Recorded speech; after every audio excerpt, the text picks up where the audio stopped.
Find your metallic zen in a world of high-speed chaos and digital noise, where peace is found in the precision of the machine. We explore the balance between technology and tranquility through stunning, rhythmic, cinematic visuals. Click subscribe now and find your inner calm in the heart of the future. Never thought I'd be the kind of person who checks his front door camera before he checks his phone in the morning. That was before last March. My name is Scott Whitfield. I'm 52, work in pharmaceutical sales, and I've been divorced for about 4 years now. After the split with my ex-wife, I bought a house in Lakewood, Colorado. A 3-bedroom craftsman about 20 minutes outside Denver. Nothing fancy. Just a place that was mine after years of everything being ours, and then suddenly nothing being mine at all. The job has me on the road constantly. I cover a territory that stretches from Denver up through Wyoming and across into western Nebraska. On a good week, I'm home Thursday night, and I leave again Sunday. On a bad week, I don't see my own driveway for 12, 13 days at a stretch. My daughter Maggie, who's 19 and in her second year at University of Colorado, has a key. She waters the plants when she remembers, which isn't often. Other than that, the house sits empty more often than it's occupied. That's the life I'd built. Quiet when I was home, empty when I wasn't. I'd made peace with it. Then in mid-March, I got a text from my neighbor across the street. His name is Phil. Retired firefighter, the kind of guy who knows every car that belongs on the block. He texted me a photo. Just a picture, no message. It was my driveway. There was a silver Jeep Cherokee parked in it that I didn't recognize. I texted back, "Whose car is that?" He replied, "That's what I was going to ask you. It's been there since Tuesday." It was Saturday. I was in Cheyenne. I called Maggie immediately. She said she hadn't been to the house in 3 weeks, hadn't lent her key to anyone, hadn't said a word to anyone about the property. She sounded confused, then worried when she heard my voice. I told her I'd handle it and not to go over there. My first instinct was to turn around and drive the 2 hours home right then. I was already loading my overnight bag into the rental when I stopped myself. The Jeep was gone by the time Phil sent me another text an hour later. Whoever it was had left, and if I came home right now, I'd just find an empty house with no explanation. I needed to understand what was happening before I walked into something I didn't understand. I didn't sleep well that night. I lay in the hotel bed running through possibilities. A guest of Phil's who'd mistakenly parked in my driveway for a few days. Someone casing the neighborhood. My mind kept circling back to something simpler and worse. What if it wasn't a mistake? The next morning, I called Victor Eames, the property management contact I used through my HOA. Not a full management company. Just a local guy who'd helped me with contractor referrals and had a spare key in case of emergencies. Burst pipe, package theft, that kind of thing. I'd given him the key about a year after I bought the place, when I realized I couldn't keep asking Phil to deal with every small crisis. I reached his voicemail. Left a message. He didn't call back that day. I finished my route, drove home Tuesday evening, and walked through every room slowly. Everything looked normal at first. Then I noticed small things. A throw blanket on the couch that I'd left folded on the chair in the bedroom. It was spread across the couch. 2 dishes in the drying rack that weren't mine. One of them was a blue ceramic bowl I'd never seen before. The Keurig had a used pot in it that wasn't the brand I buy. A coffee cup I didn't own was sitting in my cabinet like it had always been there. I stood in my kitchen holding that cup for a long time. Nothing was missing. My TV was there. My laptop was there. The cash I kept in the drawer by the stove was untouched. This wasn't a burglary. A burglar doesn't leave a bowl. A burglar doesn't wash their dishes and put them in your drying rack. Someone had been in my house and had been comfortable enough to do their dishes before they left. I called Victor again. This time he picked up. "Hey Scott, sorry I missed you. Been a busy week." His voice was easy, relaxed. I told him about the Jeep in my driveway, about the dishes, the blanket. There was a pause. "That's strange. Nobody should have been in there. You sure your daughter didn't stop by?" "Positive, she was in Boulder all week. I'll look into it," he said. "Probably nothing. Kids cut through yards sometimes. Maybe they..." Victor. Someone was inside the house. Not in the yard. Inside. Another pause. Shorter this time. "Let me make some calls. I'll get back to you." He didn't get back to me. I tried to rationalize it away. I changed the subject every time my mind went back to the bowl. 2 weeks passed. I was in and out of town 3 times. And then the second Saturday in April, Phil texted me again. This time it wasn't a photo. It was a phone call. "Scott, there's someone in your house right now. I can see a light in the living room and someone moving around. I thought you were home. Wanted to make sure it was you." I was in Scotts Bluff, Nebraska, 5 hours away. "It's not me," I said. I heard Phil exhale. "You want me to call the police?" I thought about it for exactly 3 seconds. "No, not yet. Don't do anything. Just watch and tell me if they leave." I know what people think when they hear that. Why not call the police? It seems obvious, but the officer I'd spoken to years earlier during a different property dispute had told me the same thing. The Calgary officer told Derek Morrison, "In every version of this story you've heard, without documentation, it becomes a he-said situation. If the person inside could produce any claim to being there, a verbal agreement, a friend of a friend lending situation, it would take months to untangle. I wanted to know who I was dealing with before I handed it to anyone else. I didn't want to call the police, have them knock on the door, have the person say, 'Victor told me I could stay here,' and then watch the whole thing evaporate. I needed evidence first. I drove home anyway, because I couldn't just sit in Nebraska doing nothing. I called my buddy Warren, a contractor I'd used twice on the house, and asked him to meet me first thing Monday morning. I told him I needed cameras installed and I needed them done that day. He said he could do it. By Monday afternoon, I had 4 cameras, one above the front door, one in the living room behind the bookshelf, one in the kitchen above the microwave, and one in the upstairs hallway, all connected to an app on my phone, motion alerts on everything. Victor had finally texted me back Sunday evening, checked with my contacts. Nobody should have access. Probably a misunderstanding. Changing your locks might give you peace of mind. Probably a misunderstanding. I stared at that text for a long time. Then I screenshotted. I set up the cameras and left everything exactly as I found it. Blanket on the couch, unknown bowl in the cabinet, Keurig with fresh pods. I drove to a Marriott 20 minutes away and waited. Tuesday at 2018 in the afternoon, my phone lit up with a motion alert on the front door. I opened the app and watched a woman in her mid-40s, athletic build, short dark hair, walk up to my front door with a rolling suitcase. She had a key. She let herself in, wheeled the suitcase into the entryway, and closed the door behind her like she'd done it 100 times. I sat in the hotel parking lot with the app open, heart going faster than it should have. Through the living room camera, I watched her move through the house. She went to the kitchen, opened the fridge, looked at what was there. She opened the cabinet and found her bowl. She put her suitcase in the guest room and left the door open. Then she sat on my couch, opened a laptop, and started working. She looked completely normal, like someone working from home on a Tuesday afternoon. Except it wasn't her home. Over the next 5 days, I documented everything. She came and went twice more. On the second day, she had a guest, a man early 50s who brought takeout. They ate at my dining room table and watched something on my TV. He left by 10. On the 4th day, a different woman came by and they sat at the kitchen table together with papers between them. I zoomed in on those papers. There was a logo at the top of one that looked like a key in a small house. I took a screenshot and ran it through a Google image search. I didn't find the logo directly, but from some of the visible text I could make out the words Premier Stay and what looked like a Colorado area code. I searched Premier Stay Colorado Vacation Rental and found it in about 4 minutes. A VRBO-style platform for extended business travelers. Corporate housing, they called it. I typed my address into their search bar. My house was listed. Comfortable Denver area home for extended business stays.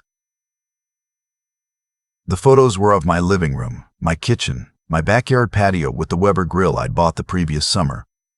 The description said the host was responsive and accommodating. The nightly rate was $185. There were 11 reviews. The earliest review was dated 7 months ago. 7 months. I had to put the phone down. I walked to the window of my hotel room and looked out at the parking lot for a while without seeing it. Someone had been renting my home to business travelers for 7 months, and I hadn't known. 7 months of strangers sleeping in my guest room, eating at my table, using my shower. While I was in Wyoming. While I was in Nemaska. While I was nowhere near home, the reviews called my house clean and well-stocked. One person wrote that the host was Great about leaving plenty of amenities. Amenities. My groceries. My coffee pods. My towels. I looked up who was listed as the host. The profile name was Victor E. Victor Eames, the man I'd given my spare key to. The man I'd trusted to handle emergencies. He'd been renting my property like it was an investment. I looked him up properly after that. LinkedIn, Facebook, a basic web search. He wasn't just an HOA property management contact. He had a side business, a small one, not well advertised, connecting corporate travelers with flexible short-term housing options. His reviews on a niche platform called Space Match referred to him as a reliable host with great inventory. Inventory. That's what my house was to him. I went back through every camera feed I'd saved. On the third day of surveillance, Victor himself had shown up. He didn't go inside. He rang the doorbell, spoke to the woman staying there for about 90 seconds, handed her what looked like a small bag, and left. On the doorbell camera, I had a clear image of his face, his car, his license plate. That's when I called my daughter Maggie and told her everything. She was quiet for a long time. Then she said, "Dad, how long has this been going on?" I told her 7 months at minimum. She said something I won't repeat here, but she wasn't wrong. I spent that evening building a document.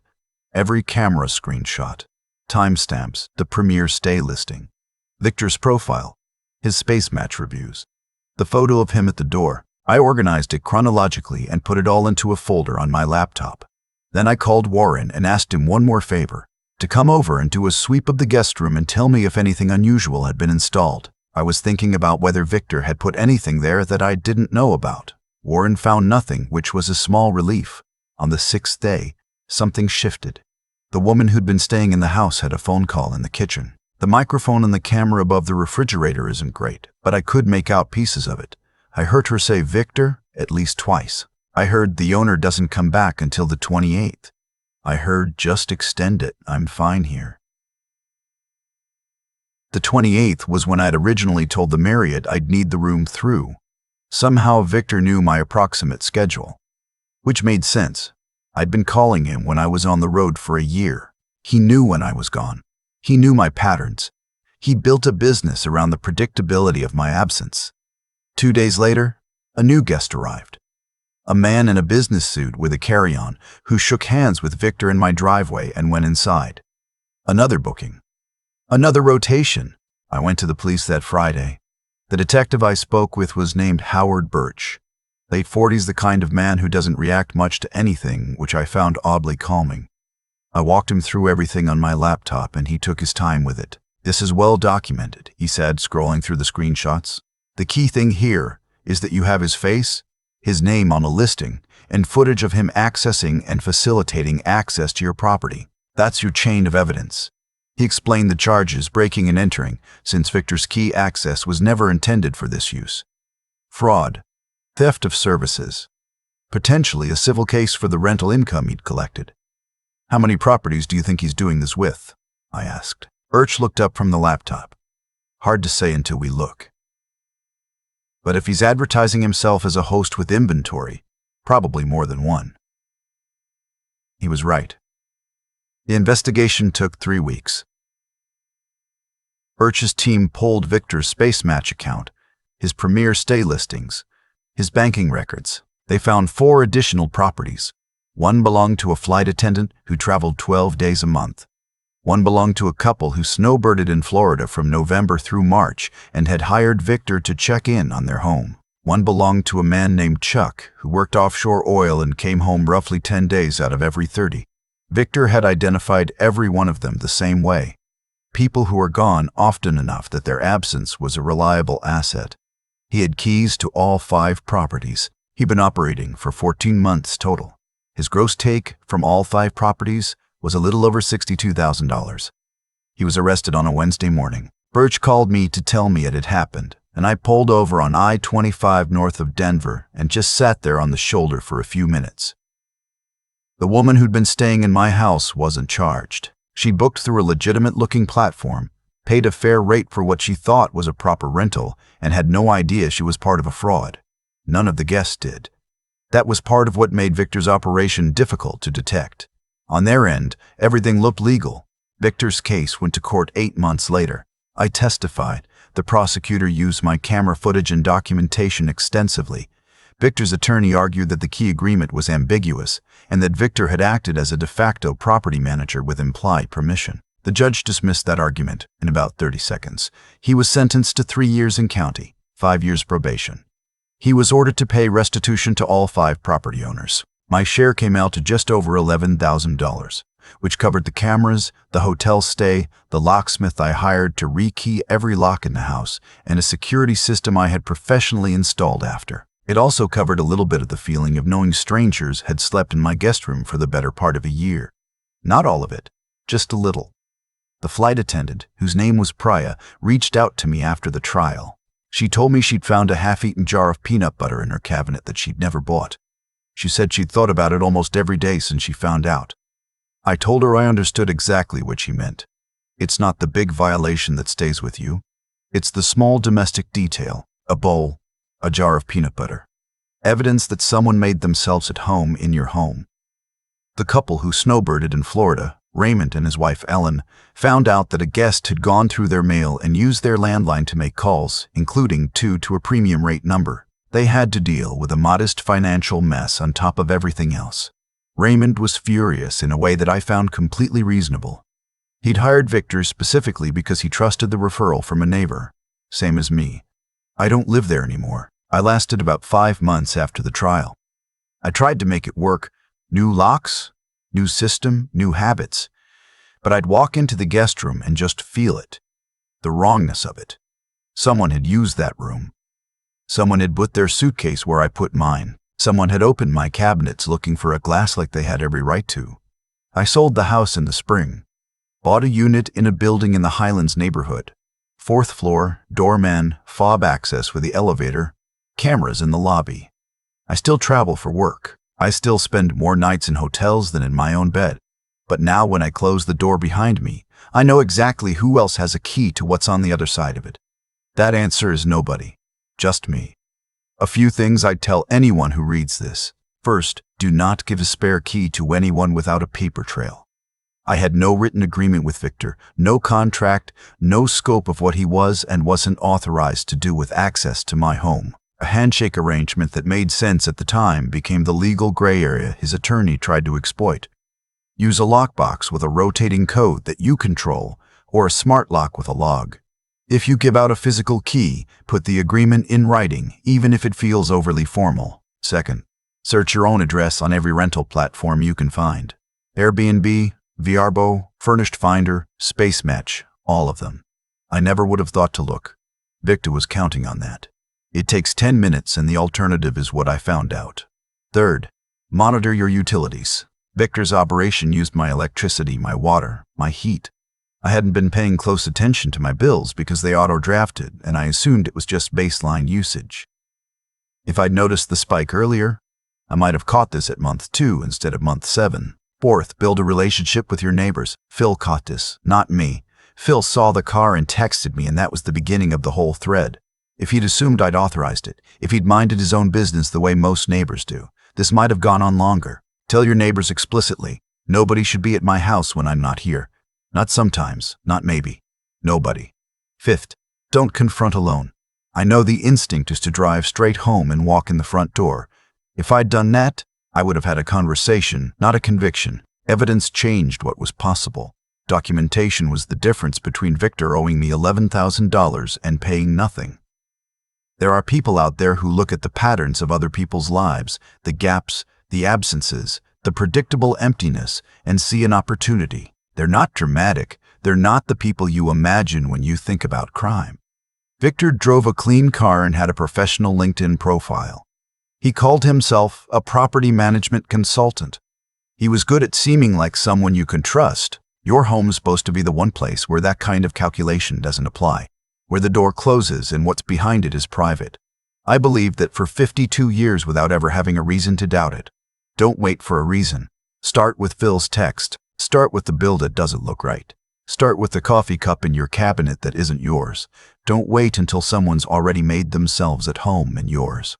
I've thought a lot about the sequence of events that led to Victor sitting in a courtroom, not in a vindictive way. I'm past that. More like turning a rock over in your hand and trying to understand its weight, because what happened to me didn't happen because I was unlucky. It happened because I made choices that were reasonable in isolation and catastrophic in combination. I trusted without verifying. I built a system around convenience instead of caution. And then I left, over and over again, and assumed the world would hold still while I was gone. Victor made choices too. He looked at my schedule, at my absence, at the key in his hand, and he decided that my life was a resource he could extract from. That's not bad luck, meeting bad luck. That's a person deciding that another person's trust is a market inefficiency. He was intelligent about it, patient, organized, careful in ways that made him hard to catch. But intelligence in service of taking from others has a ceiling.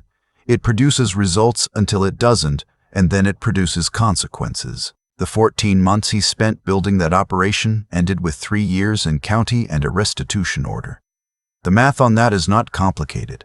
What stays with me more than Victor is Priya, the flight attendant, who found a half-eaten jar of peanut butter in her cabinet. She hadn't bought it. Some stranger had left it there. That detail bothered her every day for months, she told me. I understood it immediately because I had my own version, a blue ceramic bowl in my drying rack. These are small things, objectively, trivially small, but they represent something that isn't small at all. The knowledge that your private space was treated as public, that the walls you count on held nothing out. What I learned from that is that a home doesn't protect you by itself. It protects you because of the decisions you make around it, the key you don't hand out casually, the neighbor you actually talk to instead of just waving at, the utility bill you look at instead of letting autodraft handle invisibly. Phil saved me from 7 more months of this because he paid attention and because I'd given him enough context to know something was wrong. That relationship, built on nothing more than genuine neighborliness, turned out to be more valuable than any lock I owned. There's something I want to say about what it took to get the outcome I got, because I think people underestimate it. I didn't storm home. I didn't call Victor and confront him. Every part of me wanted to do both of those things, and doing either would have ended the case before it started. What it took was patience when patience felt impossible. It took sitting in a Marriott parking lot, watching a stranger make coffee in my kitchen through a 2-inch phone screen and not moving. That restraint, that discipline was the thing that made $11,000 of restitution possible, instead of nothing. Character isn't what you do when things are easy. It's what you do when you're watching someone violate your space in real time and you make yourself wait anyway because you know waiting is the right move. I'm not saying I handled everything perfectly. I'm saying the moments I handled right were the moments I chose the harder, slower path over the satisfying, immediate one. Don't give your trust to systems without watching how those systems behave. And if something feels wrong, a photo from a neighbor, a coffee cup that isn't yours, take it seriously the first time.